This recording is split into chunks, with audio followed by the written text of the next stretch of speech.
The sun's out, we're at Goodwood. It's a test day for the Betty Richmond Trophy. I'm racing one of Nick Swift's amazing minis. I've seen these things on circuits for years. This is the man himself. You know when you see a mini going mental around Goodwood, it's him. He makes them as well as drives them beautifully. Nick, first of all, tell me a bit about this race. Well, the Betty Richmond Trophy is celebrating the 60 years of Mini, so yep. 60th anniversary. And originally it was a race for 30 minis, but then all of a sudden they decided to open it up for 60 minis. 2 heats of 30 cars, and the top 15 of each go through to the final on Sunday. So, and it's going to be wild. My first ever car was a Mini. All of my bad behaviour in my formative years was in Minis, but I haven't driven one, well, for 25 years. It's how much power? It's about 130 horsepower. So it's roughly got 2.5 times the power my first Mini had. So talk me through the spec of the car. Engine? Engine, so they're 1293cc. Quite a revvy little motor. You know, we're about 8 to 8,500 revs as a maximum. Obviously 4-speed gearbox, limited slip diff, twin 1.5 SUs. For me, when I was 18, that was the equivalent of a night with Heidi Klum. That was. Michelle Pfeiffer for a night, or a pair of twin 1.5 SUs. Oh. I'd have had the SUs. So obviously with the twin SU carburetors, we have to use the side cooling radiator, which is really inefficient. Obviously, you know, it would have been better to have it there, but that's the way that it was done. We spend at Swift Tune an awful lot of time and effort on these engines. You know, it's all very well and good getting 130 horsepower, but then you've got to keep it together. Yeah. You know, so how many hours? What, in race hours? Yeah. Before a rebuild, we're talking about 10 or 12 hours. But that doesn't. I mean, that's a.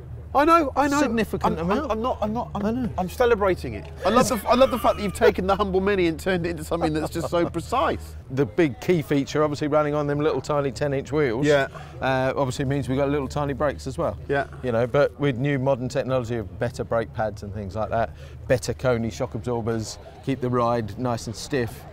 How much does it weigh? They're homologated at 620 kilos. So 620 kilos, 125 horsepower. Do the maths. I mean, that is well beyond a sort of late 80s hot hatch. I mean, it's different gravy, isn't it? Yeah. So, but it's about corner speed for us. Yeah. I mean, our top speed is only like 120 miles an hour. That's it. But our average lap here is over 90 miles an hour.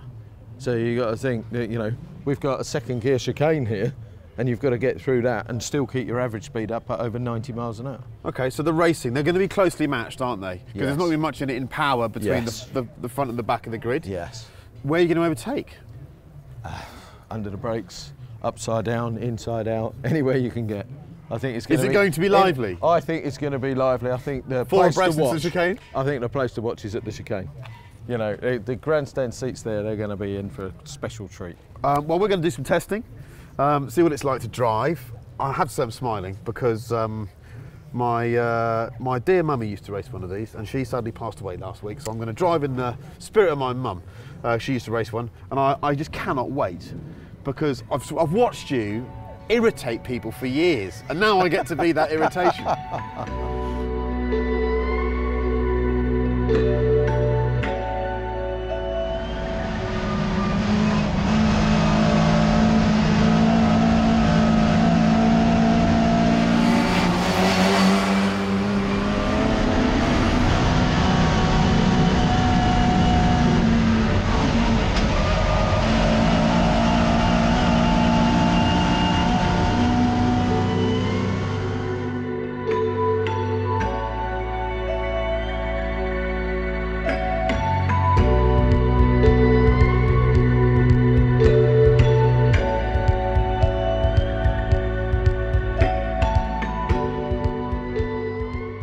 So before qualifying, there was lots of standing around pretending to be 60s cool and mostly failing. Apart from the Minis, which just looked ice cool. There's something so right about an early moustache-grilled Cooper S, and the dark green works-inspired livery of the car I was racing, well, it looked perfect. As you can see, I had a gearbox trouble in qualifying. There was a technical issue, largely because of a change to the gearbox spec by the race organisers late in the week. I was effectively trying to select reverse without realising it, and then I buzzed the motor, meaning the brilliant factory mini mechanics over from Germany had to replace a few valves. Sorry about that, guys. So I was already on the back foot, really. I wasn't going to finish much higher than 5th in the race, even if I went kamikaze. Right, whilst it's all quiet, come and have a look at this beautiful, beautiful Mini. In classic Cooper livery. Look at that. Almost seems a shame to race it, but it is a racing car. So, race it we shall. It's all a bit quiet now, but look how many there are down there. Nilo, point it down there, point it down there. Minis as far as the eye can see. All the way down there. They're mega, aren't they? So, yeah, we'll do what we can.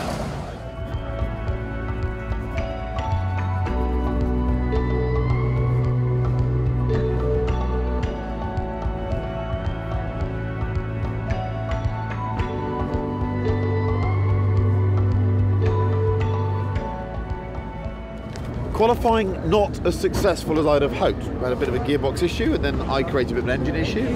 We'll just brush that to one side. Apart from saying that the BMW Mini mechanics have been absolutely superb. That's heat 1 going off there, their practice start. So I'm 11th on the grid from 29 and I need to come 15th or higher to make it into the final tomorrow. That's our main goal. So hopefully I'm a bit out of position, but I might not be because other people might have had problems with their gearboxes too. So really, it's all to play for. I'm not quite sure. I've got new rears on. Need to scrub those in. Remember to do that on the green flag lap. But we're here to have fun.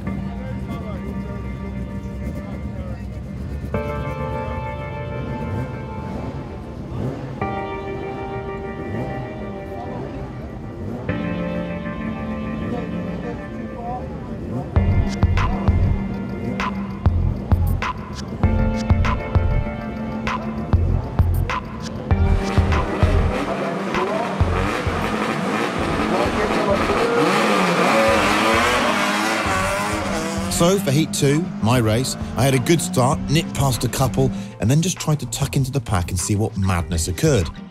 Sure enough, there were Minis scattered around St Mary's, so I made a few places there. But I got mugged on the last lap and ended up 7th. Still, it was proper fun.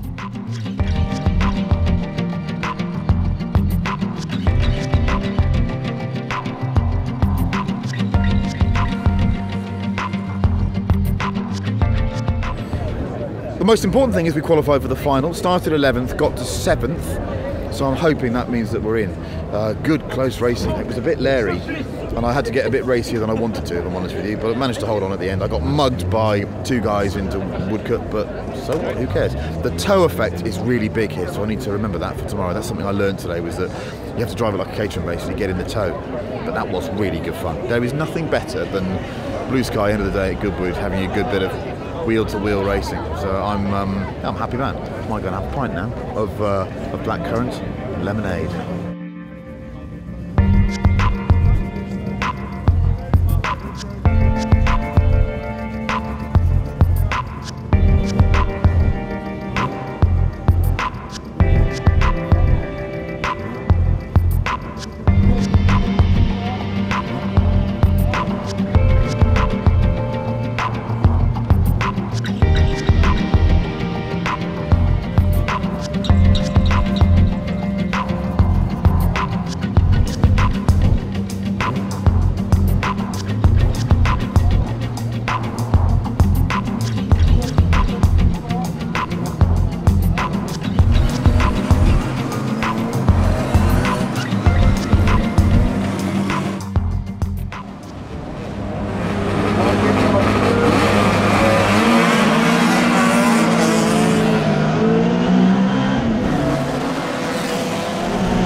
I started the final in 14th place, no chance of a podium, but time to settle in and enjoy some close racing.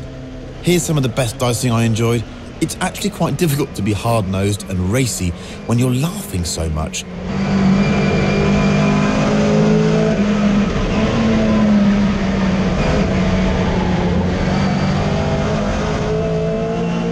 So how do you drive a Mini fast around Goodwood? Well, let me talk you through a lap. So you come over the start-finish line in 4th gear in a Mini at Goodwood, and then, would you believe it, turn 1, Madgwick, you don't brake. I repeat, you don't brake. You move to the outside of the circuit, lift off, and use that rotation to get the car through. and then just smash the throttle open, use the locking differential to get yourself down to Ford water as soon as possible. It's a ridiculous feeling. It never feels quite right to me. Then you power down through Ford water and on towards No Name. The car's getting loose everywhere, light little steering corrections. Into No Name, again, you just lift, you don't brake. You carry the momentum through, treat it as a kink, then into third gear, and then through St Mary's, and you get a lovely sense of the car running into that bowl, using the grip. Stay in third, and then all the way out to the left-hand side, second gear for Lavant for me. Smash the throttle open, use that locking differential to drag you out of the corner. Into third, and now you're trying to make the circuit as short as possible. Not always the same line as you take in a big, fast Jaguar or a Ferrari. Now firing down the back straight. The speeds are outrageous. It's doing 120 miles an hour in a Mini. And you brake 100 metres, maybe even 150. I'm sure Nick Swift's braking later. And then it's just managing a bit of lift off oversteer through Woodcut, the two apexes there, bang, bang. And then braking hard down into the chicane, second gear, get as close as you can, bit of rotation, waggle the hips to help wiggle the thing back out in the correct direction and over the line again. It's a dog gearbox, but you use the clutch. There's a lap in a Mini.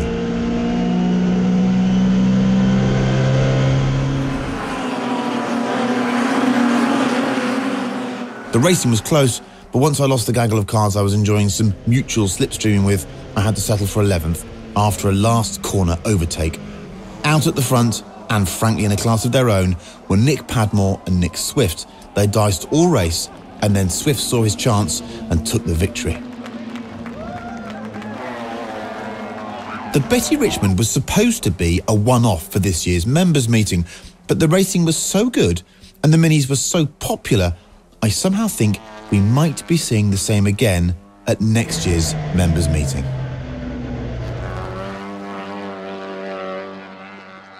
That was interesting. I didn't quite have the grunt I needed. I'll take my balaclava off. What an experience though. They slide around so much. Really good fun. Enjoyed every second of it. Need to do some more mini racing. These are proper little racing cars. I'm going to miss this. Sorry about the interior trim falling off there, but we had a good dice and it was lots of fun. Lots of fun. These things are mega. 130 horsepower, 600 kilograms. Do the maths. Maybe next time, hey? Maybe next time.